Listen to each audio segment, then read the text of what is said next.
So not only can I count the number of times that the loop occurs, I can also accumulate values within a while loop. So here's an example. I have a variable that starts my initial value.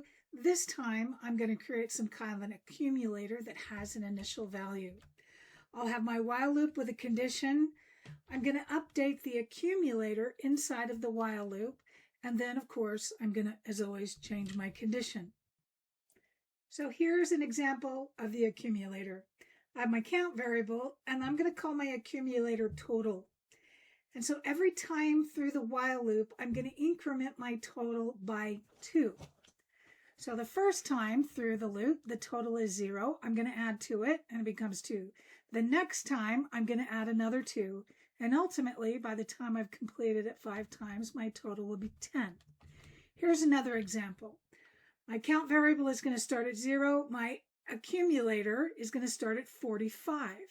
Now, every time through the loop, I'm going to decrement my accumulator by $1.50 or $1.50. So each time through the loop, it's going to take away $1.50 from my total. So by the time I've completed the loop 6 times, my total will be 36. So let's try this out. So let's see if we can sum the numbers between, how about 1 and 15? So I'm going to have my count variable, also known as a loop control variable, and then I'm going to have this accumulator. I'm going to call it total. And then I'll create a while loop that while my count variable is less than or equal to 15, we are going to add the counter variable to my accumulator. So I'm going to accumulate the count. And then, of course, we have to change the condition. And then finally, we should end it, once the while loop is done, by displaying the sum of the numbers between 1 and 15. Okay, so let's run it and see what we get. So it would seem that the sum of numbers between 1 and 15 is 120. What if I wanted to sum the numbers between 101 and 150? If I run it, the sum is 11,325. All right, let's try it again. Let's see if we can sum all of the even numbers between 1 and 157. So I'm going to have my count variable to control the while loop. I'm going to have my accumulator called total. And then I'm going to create a while loop that continues while count is less than or equal to 157. I have my accumulator on line 24 that adds my count to my total. And then, of course, I have my change of condition to increment by 2 since we're counting even numbers. And then finally, I'm going to have the final print statement. Once we're done with the while loop, I'll have the final print statement that will display the sum of all of the even numbers between 1 and 157. And I can easily change that. What if I wanted to know, I don't know, 199, all of the even numbers, the sum, 10,000. So I'm going to force a new line in the print statement on line 29 by putting the \n inside of that text field. And then we're going to count up donations. And so now I'm going to call my count variable. How about if we call it donor? It is, after all, just a variable name. My accumulator, I'm going to call total. We're going to actually start this total accumulator with $100. So how about if we start this off with 3 donors?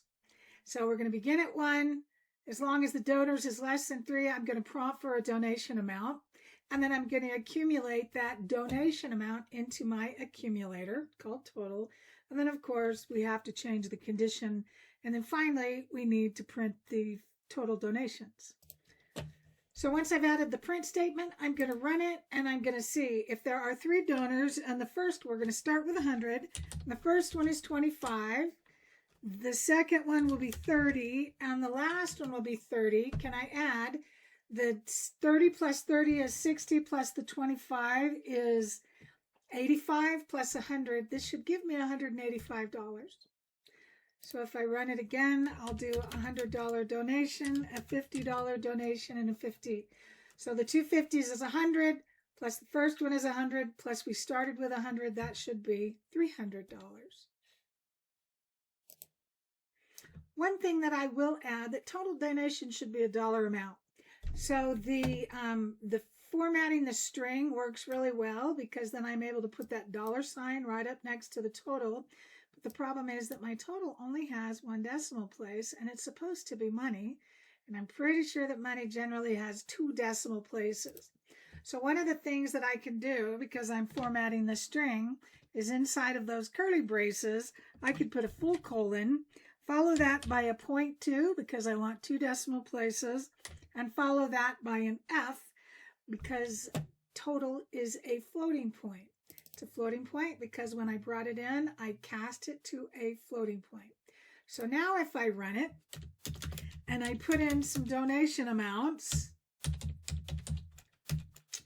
now I can see that my donation amount is showing 2 decimal places instead of just 1. So let's do another one with groceries on line 47. I'm putting a dashed line after my comment just so I can visually see the separation of all of these looping structures. So we're going to have an item. My loop control variable or my count variable is going to be called item. I'll call my accumulator total. And we're just going to see how many 5 items in a grocery store will cost. Okay, we'll have the same 3 things. While item is less than or equal to 5, we are going to prompt for the price of the item. Then I'm going to accumulate the price that I received from into the total accumulator. And then I'm going to change the condition by incrementing item. We are changing our input into a float. I'm using a string format inside of my input so that I can say item 1, item 2, item 3, and so on. And once we're done with all 5 of the items, I'm going to print the total on line 59. I have added the point, the full colon inside of the curly braces with a .2 because it's money. And so I want to force 2 decimal places. And I'm going to follow that inside the curly brace with the letter F because total is a floating point. And then we'll run it. Now I need donation amounts, so I'm going to put 3 donation amounts in there. I'm pretty sure that there are 5 items, 10, 20, 30, 20, and 10.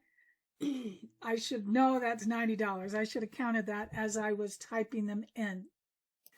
But when I see my total cost, I do have my $ and my 2 decimal places for money because we forced 2 decimal places.